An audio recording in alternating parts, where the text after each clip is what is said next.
In a previous video, we discussed plastic deformation. If you put enough force or stress on a material, you cause the atomic bonds between the atoms to break and reform in a new location. This is plastic deformation. Take a look at the figure in the middle of the screen. These are atoms within a crystalline material, all bonded together and lined up in perfect form. The atoms of a lighter color are just there so that you can see the atoms as they move. Now imagine that you want to plastically deform this material. You apply a force. What needs to happen is for all bonds in one row to break, the material to shift, and for the bonds to reform. This would take a lot of coordination and effort for the plastic deformation to happen in this way. And in fact, this is not how it happens. Let me explain. One thing we need to know before we go on is that no material is perfect. Materials have defects. That means that crystalline materials are not all perfect crystals, all lined up in perfect order. There are defects that happen naturally or can be put there through human intervention. One such defect is called a dislocation. What is a dislocation? Well, it's an extra half plane of atoms. Why are dislocations important? Because plastic deformation doesn't happen without them. Remember how difficult it would be for all the bonds along one row of atoms to break and reform in order for the material to plastically deform? Well, what if only one bond at a time had to break? Wouldn't that be easier? Watch.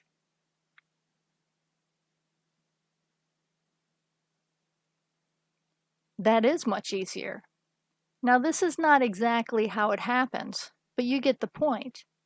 If a dislocation is present, plastic deformation will happen on the slip plane of that dislocation. If we can engineer ways to impede dislocation motion, we can make materials stronger. We will be talking about some ways to do that.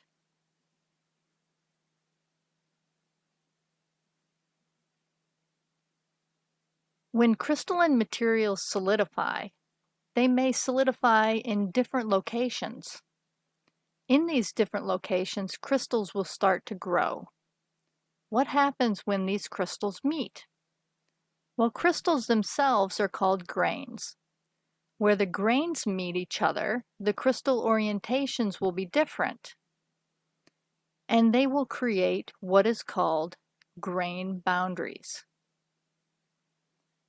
It is harder for dislocations to cross grain boundaries. Therefore, if we can make materials that have smaller grains, we will have a stronger material.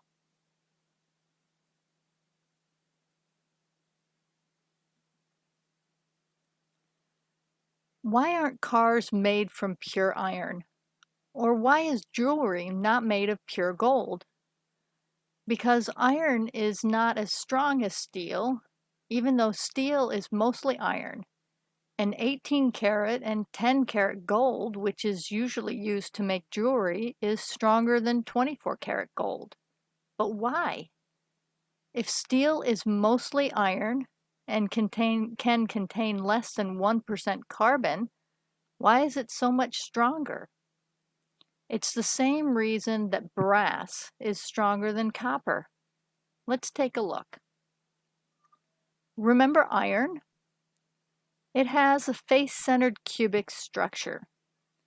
But there are spaces in the crystal lattice that are not occupied by the iron atoms. These are called interstitial spaces. Because carbon is relatively small, it will slip into one of these interstitial spaces. You're probably thinking, okay, well, how does this make any difference at all? Why is steel stronger than iron? It actually makes a lot of difference. These little carbon atoms make it harder for dislocations to move, and if dislocations can't move, plastic deformation is prevented. And if plastic deformation is prevented, we have a stronger material. These little carbon atoms are powerhouses.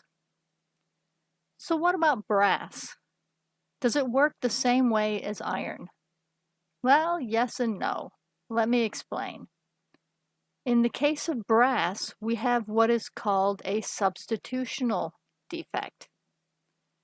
This is where the zinc atoms take the place of the copper atoms in a normal lattice position. The zinc atoms are slightly bigger than the copper atoms, so they roughen up the dislocation slip plane. Think of them as speed bumps on the road to plastic deformation. And again, if we prevent dislocation motion, we get a stronger material. Another type of material defect are vacancies. Vacancies are simply missing atoms, and they naturally occur in materials. Vacancies reduce the strength of a material, and the number of vacancies increase as the temperature increases. So the hotter something is, the weaker it becomes. This is not the only reason a material becomes weaker when it becomes hotter, but it is a contributing factor. We've talked about a lot of material defects. Let's summarize. All materials have defects. These defects can be natural ones, like vacancies, dislocations, and grain boundaries, or these defects can be engineered, like substitutional and interstitial defects.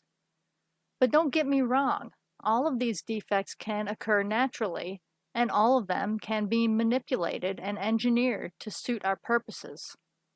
I just presented the most commonly occurring forms of each.